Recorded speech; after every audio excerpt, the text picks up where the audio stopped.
번째 시간은요, 청년 정책 플랫폼을 운영하고 계시는 원규희 대표님이 이제 진행을 해주실 거고요. 네네, 도도한 콜라보의 원규희 대표님을 큰 박수로 모시겠습니다. 소개 좀 해주시고, 네, 네, 개인 소개 좀 해주시고요. 워낙 이제 앞에서 교수님 말씀을 또 되게 잘하시는데 저는 사실 말을 잘 못해요. 물론 이제 저 이제 뒤에서도 설명을 드리겠지만 유튜브도 하고 있기는 한데 그걸 이제 편집을 하니까 말을 잘하는 것처럼 보이는 거지. 사실 저는 좀 제가 하고 싶은 말만 좀 하는 타입이라서 이런 부분에서 좀 얘기할 때 좀 걱정되긴 합니다. 재미없게는 잘할 수 있는데 재미있게 하는 부분은 또 잘 할 수 있을까 늘 고민을 하는데, 근데 또 한편으로는 오늘의 얘기는 제가 했던 부분에 대한 얘기니까 좀 재밌게 또 풀 수 있을 것 같아요. 그래서 오늘 15분에서 20분 주어진 부분에서 좀 더 저희가 했던 부분에서 청년을 바라본 부분, 그 다음에 저희가 앞으로 또 어떻게 청년을 바라봐야 될지에 대한 좀 얘기를 한번 드리도록 하겠습니다. 저는 원래 전공을 이제 정보통신공학, 컴퓨터공학 전공을 했어가지고 그래서 좀 플랫폼에 대한 허들이 좀 낮았던 부분이었어요. 그래서 이런 정책 플랫폼 만들 때 이런 거 있으면 좋겠다 해서 바로 실행을 했지, 사실 뭐 비즈니스 모델이 이게 될 거다라고 생각을 못했던 부분이었거든요.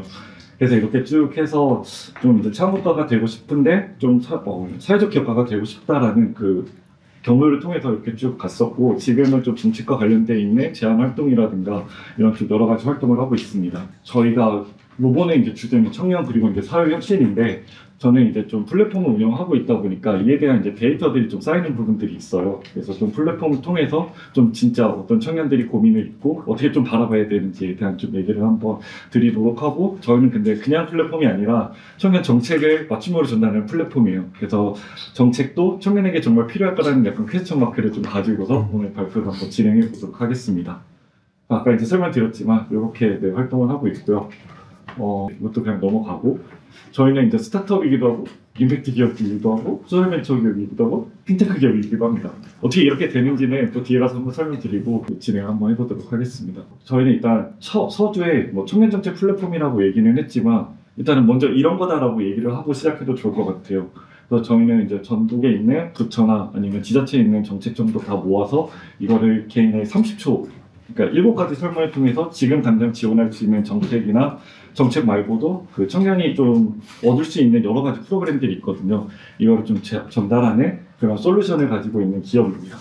그래서 다 모아서 전달한다, 그렇게 좀 생각해 주시면 되고요.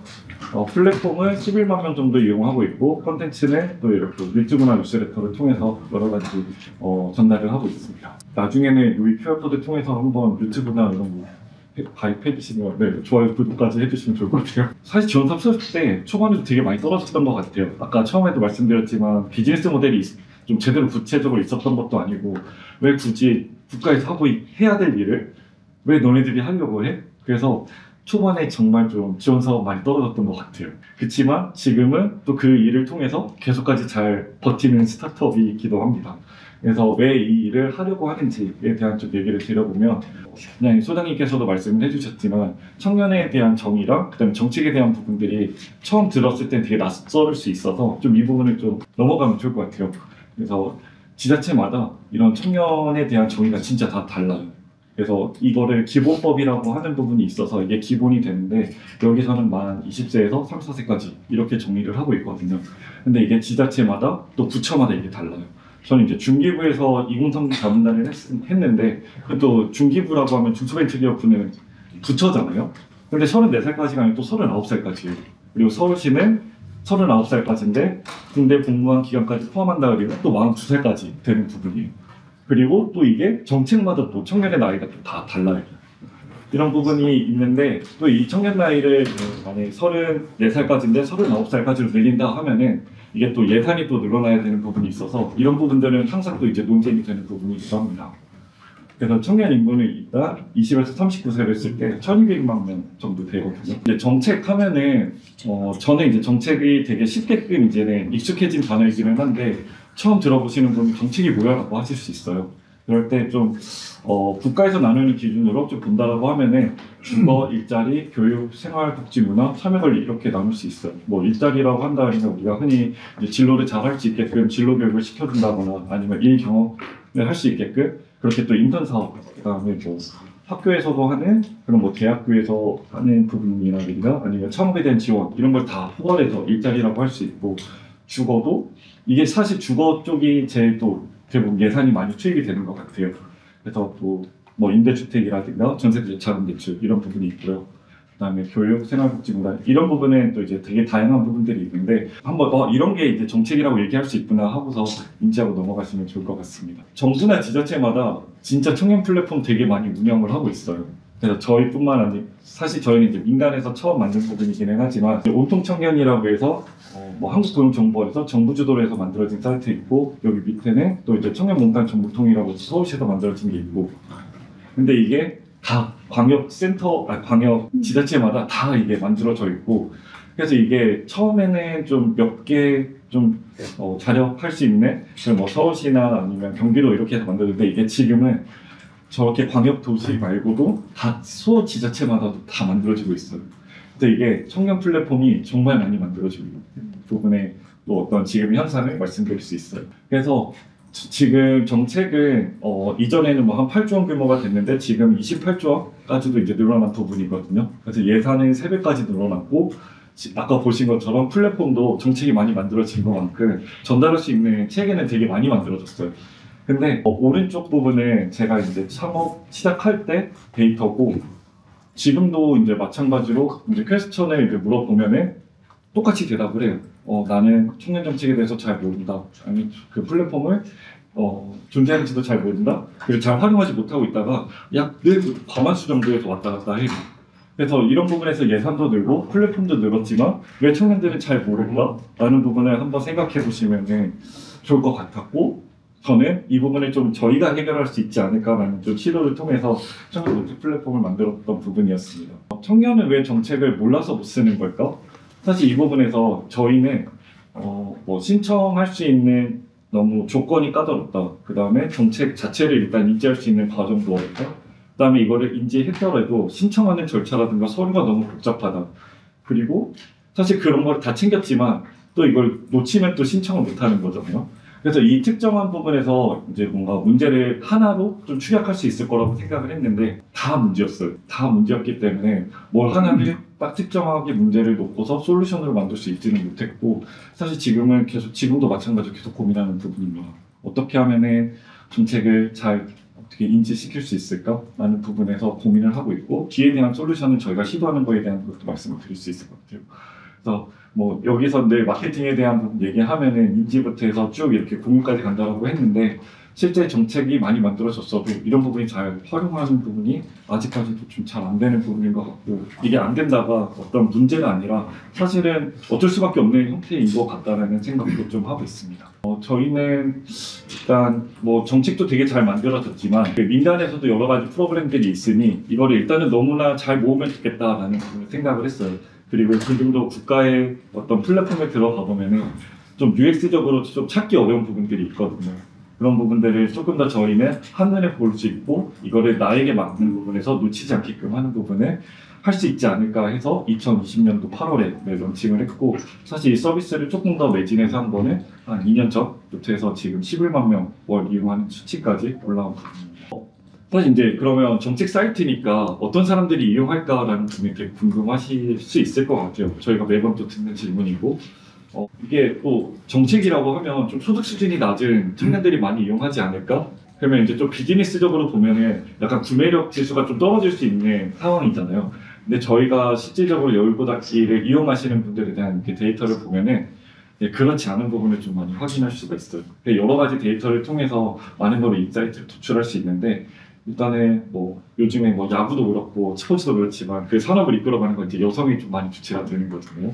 이런 좀 정보를 많이 취득하려고 하는 그 노력도 여성분들이 훨씬 더 많이 그렇게 하고 있는 부분이고 특히나 이제 뭐 사회에 진입하지 못한 어떤 사회 취업 준비생이라든가 대학생이 많을 거라고 생각을 하지만 또 막상 그렇지는 않습니다. 그래서 회사에 소속돼서 이렇게 또 뭔가 더 도전하고 찾아보려고 하는 그런 주체들이 또 많은 부분을 알고 있고 지금은 좀 소득 수준이 좀 떨어져 있는, 좀 낮게끔 이렇게 좀 응답이 되어 있는데 실질적으로 소득 수준이 있어서 월 300 이상 되는 부분은 저희가 또 다른 통계를 냈을 때는 한 50%까지도 도는 부분이라서 이 부분이 이제 정책을 이용하는 사람의 어떤 저희가 또 가지고 있는 편견이 있을 수도 있다. 또 이런 데이터를 보고서 또 판단할 수 있을 것 같고 또 관심 분야는 정말 진짜 다양합니다. 그렇다 하지만 저희도 이제 정책을 올려놓고 보면은 주거랑 취업 쪽에 관심이 되게 많고, 특히나 요즘 많이 올라가는 거는 금융 쪽 파트 부분에서 뭐 이게 정책이 많이 그쪽으로 나온다라는 부분도 있을 수도 있지만 사실 많이 검색해서 이 부분이 또 서칭되는 부분도 있거든요. 그랬을 때 그 세 가지로 좀 취약을 해줄 수 있고, 또 재미있는 건 열고 닫기를 통해서 정책을 많이 활용하시고 경험을 해본 사람이 있을 거라고 생각이 들지만 사실 아니요 비율이 훨씬 더 많아요. 네. 그래서 이것도 조금 저희도 보면서 되게 또 신기하다라는 부분이었었습니다. 저희는 이제 단순히 정책만 모아서 전달하는 그런 전달자의 기능만 하고 있는 게 아니라 좀 정책이라는 부분에서 그 단어가 어려운 부분, 그 다음에 어떤 절차에 어려운 부분들이 있어서 이걸 어려운 부분을 좀 쉽게끔 만드는 그런 콘텐츠도 만들고 있어요. 그래서 유튜브랑 뉴스레터를 통해서 주 1회씩 이런 거 발간을 하고 있고, 이건 이제 단순히 저희만 찍어서 하는 부분이 아니라 또 다른 협업 지점도 많이 생기더라고요. 그래서 뭐 금융과 관련돼 있는 부분이 있다라고 하면은 아니면 다른 뭐 3.3이나 저희가 만든 콘텐츠를 그쪽에 제공하는 형태로 해서 좀 더 어떻게 보면 저희 콘텐츠를 통해서 그쪽에 트래픽을 얻을 수 있는 부분이 있었고, 또 금융과 관련돼 있는 데이터는 저희가 또 따로 빼서 페이퍼에 제공을 했었습니다. 그래서 자체적으로도 그런 데이터를 수집할 수도 있는 부분이긴 하지만 좀 더 저희가 어떤 신뢰도라든가 공개되어 있는 데이터를 제공할 수 있다 그러면 또 이런 부분에서 또 협업을 진행했었습니다. 유튜브를 뭐 하냐라고 하면은 지금 가시면 한 1만 명 정도밖에 안 되는 구독자가 지금 유튜브 채널입니다. 그래서 좀 뭐 서울시나 아니면은 뭐 국토부나 이렇게 협업해서 정책을 좀 잘 홍보할 수 있는 콘텐츠도 같이 협업하기도 했는데, 오른쪽에 있는 거는 저희가 그 중에서도 조회수가 많이 나온 콘텐츠 보면은 이제 저희가 뭐 10만, 15만 이렇게 해서 나오는 콘텐츠들이 있는데, 보면은 다 좀 금융 쪽에 관심이 있는 부분을 좀 확인할 수도 있고, 이거는 제가 원래 재테크에 관심이 없었는데 이 콘텐츠 찍기 위해서 실제로 막 ETF도 막 이렇게 해보고, 근데 나중에 이걸 꺼내보니까 수익률이 꽤 높게끔 나오긴 하더라고요. 이런 부분에서 어쨌든 좀 콘텐츠를 만들 때는 또 아까 이제 데이터로는 주거 일자리가 많지만 또 금융적으로 해서 콘텐츠 수요가 많다라는 부분도 볼 수가 있었습니다. 이제 뉴스레터 매 주마다 발간을 하고 있는데, 저희가 이제 그런 또 정책에 대한 그 단어의 어려움 이런 게 있어서 뭐 그 주에 좀 이슈되는 정책도 언급해드리기는 하지만, 이렇게 또 청년정책 사전이라고 좀 어려운 단어를 좀 쉽게끔 하고, 이거는 사실 저희가 100개의 단어를 또 따로 빼서 PDF 파일로 만들었어요. 여기서 이제 청년센터라든가 기관에 또 뿌린 적도 있고요. 그리고 매달 저희는 열고 닫기 월간 서베이라는 걸 진행하고 있어요. 그래서 작년도 1월에는 출산과 육아, 그 다음에 결혼과 축의금 이런 부분에서 매 주마다 이렇게 좀 다르게 하는 부분들이 있는데, 이 부분은 이제 저희가 매 주마다 뭐 이슈를 선정하는 부분이 있지만 좀 다른 기관이랑 뭐 협업하는 형태로 해서도 좀 청년들에 대한 어떤 니즈 이런 걸 파악하는데, 사실 이제 정책을 많이 활용하는 부분이 이제 11만 명에 대한 분이 있지만 그분들한테 이제 도리어 물어볼 수도 있는 부분이잖아요. 그래서 그런 물어보는 부분에서 한번 이렇게 리서치할 때 한 1000명 정도 응답을 해주시고요. 그에 대한 부분으로 해서 저희는 좀 인사이트를 또 다른 기관에 제공하거나 하는 형태가 있습니다. 최근에 했던 부분은 이제 광주은행에서 청년 대상으로 어떤 상품을 만들고 싶은 거예요.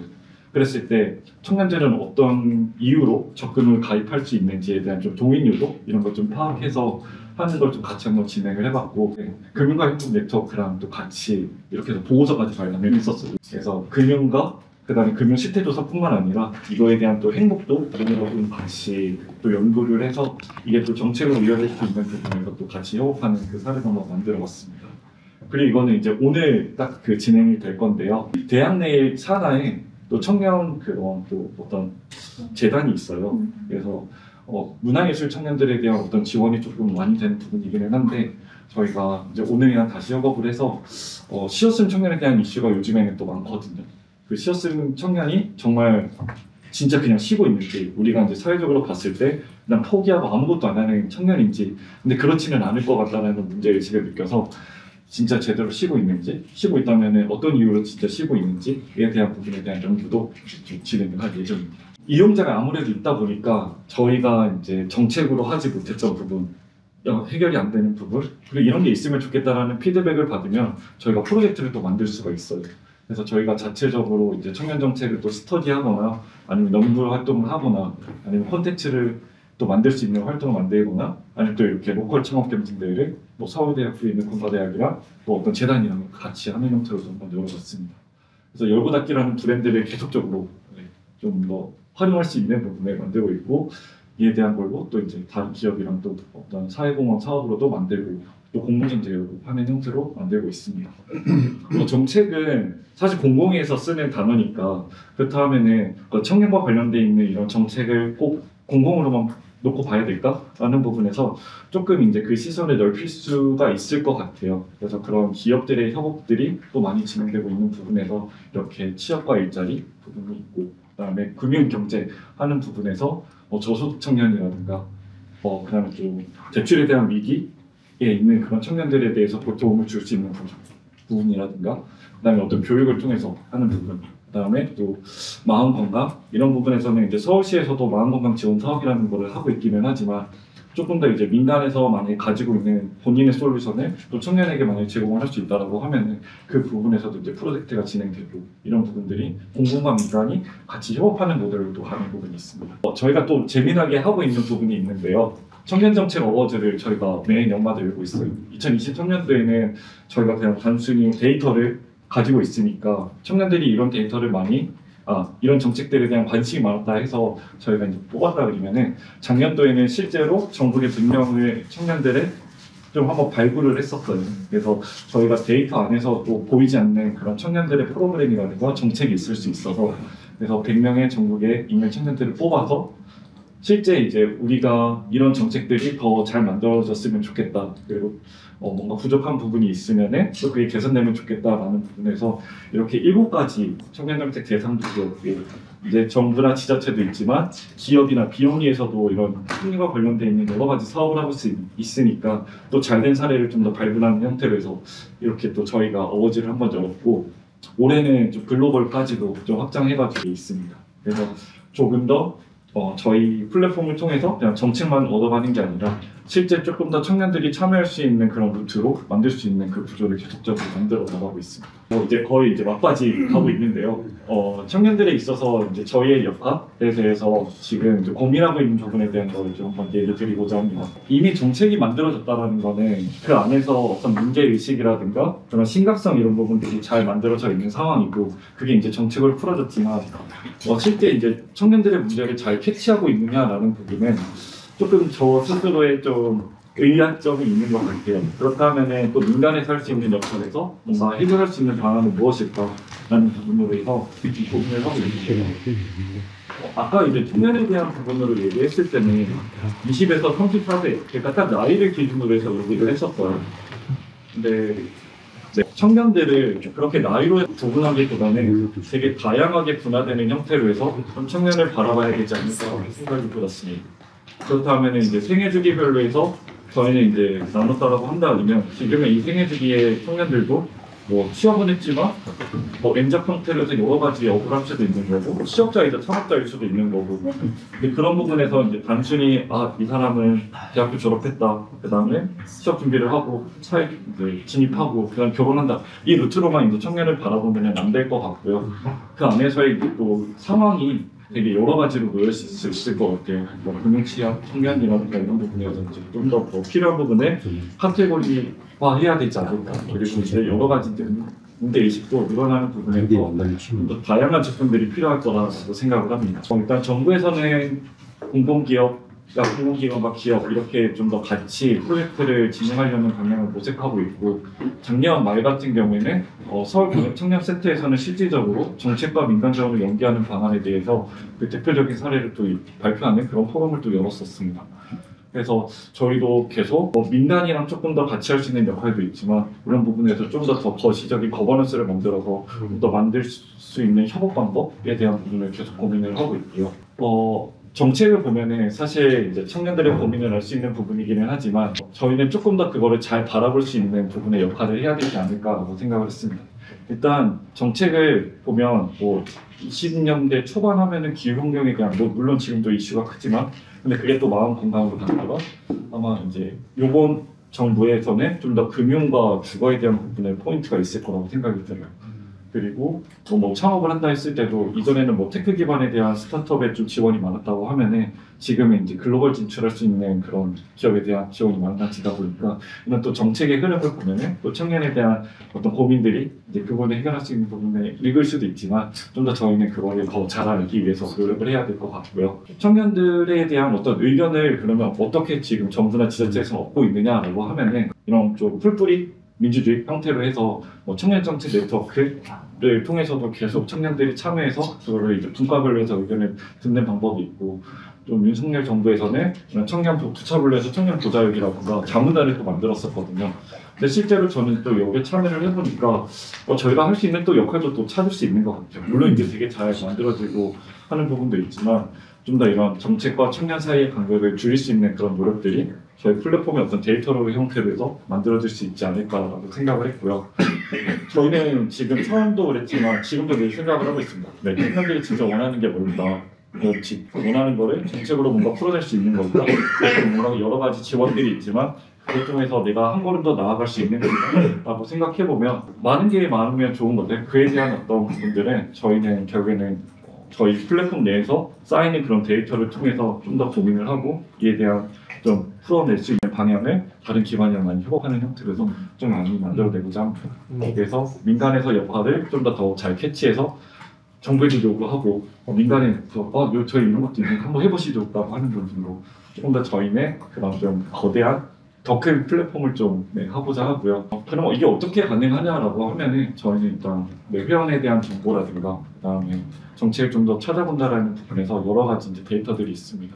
그리고 매달마다 서베이를 하고 있는 부분에서 계속적으로 데이터베이스를 구축해 나가는 부분에서 조금 더 누구보다도 청년에 대한 어떤 이해라든가 그런 데이터가 많은 기업 그리고 이 부분은 이제 다양하게 이제 엮을 계획이고 그게 올해는 조금 금융과 먼저 좀 선택을 해서 많이 만들어 보려고 하고 나중에는 뭐 법률에 대한 거라든가 아니면 일자리에 대한 거라든가 좀 더 2030에 대한 뭐 올리브영 근데 오프라인으로 올리브영 있지만 온라인으로 보면 또 그 안에서 다 해결할 수 있는 그 안에서 또 삶의 어떤 디자인도 할 수 있는 그런 플랫폼으로 저희는 좀 성장하고자 합니다. 시간을 어느 정도 맞춘 것 같은데요. 열보닫기가 생각하는 청년은 저희 나이로 구분하지 않습니다. 지금보다 조금 더 나아지려고 하는 어떤 노력을 하는 청년 그리고 도전하고 싶어하는 그런 청년이라고 하면 사실 나이에 대한 부분이 없는 부분이거든요. 이런 분들에게 조금 더 이제 삶의 로드맵을 제시할 수 있는 그런 플랫폼으로 성장하고자 합니다. 발표 마치도록 하겠습니다. 청년에 대한 고민은 일자리밖에 없을 거다라는 생각을 저의 어떤 좁은 편협한 시각을 굉장히 넓게 일자리 말고도 다양한 영역에서 정말 이슈들을 고민을 하고 있다라는 거를 원규 대표님 발표를 통해서 알 수 있었고요. 취업을 잘해서 일자리를 갖는 것 외에도 다양한 관심사들을 정말 많이 가지고 있는 것 같아요. 근데 그 중에서도 그래도 중요한 거는 또 저희가 일자리라는 또 생각이 듭니다. 뭔가 안정적인 일자리를 통해서 경제적인 생활을 하고 소득을 발생을 시켜야 나머지도 또 본인이 하고 싶은 일들도 이제 해나갈 수 있는 부분인데 이런 부분에 있어서 누구보다 더 많이 고민을 좀 해오신 분을 또 두 번째 연사로 모셨습니다. 네. 그 전에 요거 혹시 그 피디님 요거 네. 착용을 해야 되나요? 마이크를? 하시면 좋은데 안 신경 쓰이실까 봐서 안 해도 괜찮나요? 네네, 괜찮아요. 네, 그렇군요. 알겠습니다. 그러면 두 번째 발표해 주실 우리 잠깐만요. 제가 장표를 혼자서 하실 것 같습니다. 그렇죠. 네, 저희 근데 늘 이렇습니다. 시스템이. 두 번째 발표는 저희 레디앤스타트 이따를 운영하고 계시는 조윤진 대표님 큰 박수로 모시겠습니다. 저는 원규 대표님